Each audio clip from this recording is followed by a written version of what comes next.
Di sebuah kota bernama Arcadia, masyarakatnya mulai kehilangan kepercayaan terhadap media. Berita palsu, sensasi berlebihan, dan kepentingan tersembunyi telah membuat warga ragu untuk mempercayai apapun yang mereka baca atau dengar. Namun, di tengah kekacauan informasi ini, ada seorang jurnalis muda bernama Adrian yang memegang teguh prinsip Stoikisme dalam pekerjaannya. Adrian percaya bahwa kebenaran adalah hal yang tidak bisa dikompromikan. Setiap hari, sebelum menulis berita, ia selalu mengingat ajaran Stoik, terutama dari Marcus Aurelius. Jika itu bukan kebenaran, jangan katakan. Jika itu bukan baik, jangan lakukan.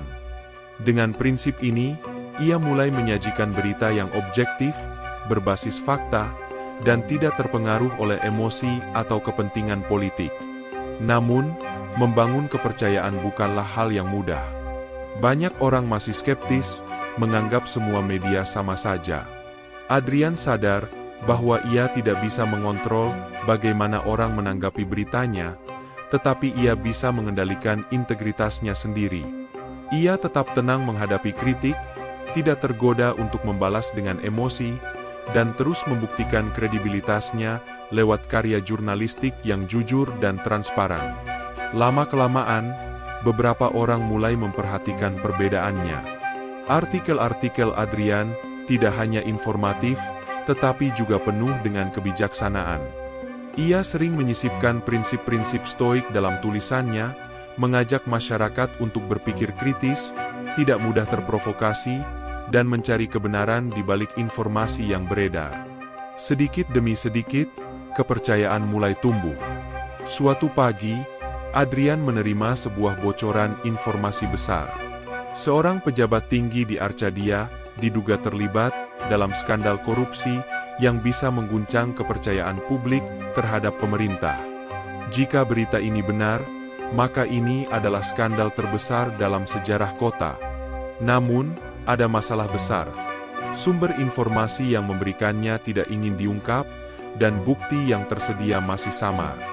Media lain sudah mulai menyebarkan isu ini dengan narasi yang provokatif, memicu kemarahan publik meskipun belum ada kepastian. Adrian duduk di mejanya, merenung dalam-dalam. Di satu sisi, ia memiliki dorongan kuat untuk segera menerbitkan berita dan mendapatkan perhatian publik. Namun, ia teringat ajaran Stoik. Kita tidak memiliki kendali atas apa yang terjadi, tetapi kita memiliki kendali atas bagaimana kita meresponsnya. Ia tidak boleh terburu-buru. Alih-alih ikut-ikutan menyebarkan berita tanpa kepastian, Adrian memilih untuk mencari bukti lebih lanjut. Ia menghubungi berbagai sumber, memeriksa dokumen-dokumen, dan menggali informasi dari berbagai sudut. Selama proses ini, ia mendapatkan tekanan dari berbagai pihak. Ada yang mendesaknya untuk segera menerbitkan berita, ada pula yang berusaha membungkamnya. Rekan-rekan sesama jurnalis mulai menganggap Adrian terlalu lambat dan tidak berani mengambil risiko. Namun, ia tetap teguh. Ia tahu bahwa kebenaran tidak bisa dikejar dengan terburu-buru dan emosi. Ia tetap bekerja dalam diam, menunggu saat yang tepat untuk berbicara dengan data yang tak terbantahkan. Setelah berminggu-minggu investigasi, Adrian akhirnya menemukan bukti yang tidak bisa disangkal. Alih-alih menulis artikel dengan nada provokatif seperti media lainnya, ia memilih untuk menyusun laporan yang berimbang dan objektif. Ia tidak hanya mengungkap skandalnya, tetapi juga memberikan konteks yang lebih luas. Mengapa korupsi bisa terjadi, bagaimana sistem bisa diperbaiki, dan apa peran masyarakat dalam menciptakan perubahan. Ketika artikelnya terbit, reaksi publik sangat beragam. Ada yang kagum dengan pendekatannya yang rasional dan berbasis fakta, tetapi ada pula yang tetap marah karena ingin sesuatu yang lebih menggelegar. Namun, yang mengejutkan adalah semakin banyak orang yang mulai mempertanyakan cara mereka mengonsumsi berita. Apakah kita selama ini hanya percaya pada apa yang ingin kita dengar? Tanya salah satu pembaca di kolom komentar. Kepercayaan terhadap media mulai perlahan berubah. Masyarakat yang sebelumnya terbawa arus emosi, mulai lebih berpikir kritis. Adrian, dengan keteguhan stoiknya, telah menanamkan benih perubahan, bukan dengan sensasi, tetapi dengan ketenangan, integritas, dan keteguhan terhadap kebenaran. Setelah artikel Adrian terbit, dampaknya mulai terasa di seluruh Arcadia. Pemerintah terpaksa memberikan tanggapan resmi, media lain yang sebelumnya terburu-buru dalam melaporkan berita mulai melakukan koreksi, dan masyarakat mulai lebih selektif dalam menyaring informasi. Namun, tidak semua pihak senang dengan apa yang dilakukan Adrian. Beberapa politisi dan pengusaha yang merasa terancam mulai berusaha menjatuhkannya. Mereka menyebarkan desas-desus bahwa Adrian adalah bagian dari kelompok tertentu yang ingin mengacaukan kota. Ada juga yang mencoba menyuapnya agar berhenti mengungkap kebenaran lebih lanjut.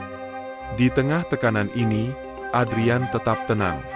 Ia mengingat ajaran Epictetus, bukan peristiwa yang mengganggu kita, tetapi cara kita memandangnya. Baginya, ancaman, fitnah, atau bujukan materi hanyalah ujian terhadap prinsip yang ia pegang. Ia tidak bisa mengendalikan apa yang orang lain katakan, tetapi ia bisa mengendalikan bagaimana ia meresponsnya. Alih-alih menyerah atau melawan dengan amarah, Adrian membiarkan karyanya berbicara. Ia terus menulis dengan prinsip yang sama, berita yang berbasis fakta, tanpa manipulasi emosi atau kepentingan tersembunyi. Perlahan, semakin banyak jurnalis muda yang terinspirasi olehnya. Di kantor redaksi tempat ia bekerja, beberapa rekan yang sebelumnya skeptis mulai mengikuti jejaknya. Mereka berhenti mengejar sensasi dan mulai menulis dengan lebih bertanggung jawab. Adrian juga mulai mengadakan diskusi publik tentang pentingnya berpikir kritis dalam mengonsumsi media. Ia mengajarkan bahwa di era informasi yang serba cepat, ketenangan dan kejernihan berpikir adalah senjata utama melawan disinformasi. Di berbagai sudut kota, perubahan mulai terlihat. Warga tidak lagi mudah terpancing oleh judul-judul bombastis. Mereka mulai bertanya, mencari sumber lain, dan menilai informasi dengan lebih jernih. Kepercayaan terhadap media tidak lagi hanya soal siapa yang paling cepat memberitakan sesuatu, tetapi siapa yang paling bisa dipercaya dalam menyampaikan kebenaran. Adrian tahu bahwa perjalanannya masih panjang. Namun, ia yakin bahwa dengan keteguhan stoikisme, kesabaran, kebijaksanaan, dan integritas, ia telah membantu menyalakan cahaya kecil di tengah kegelapan informasi yang menyesatkan. Dan cahaya kecil itu, bila terus dijaga, akan tumbuh menjadi api yang menerangi seluruh Arcadia.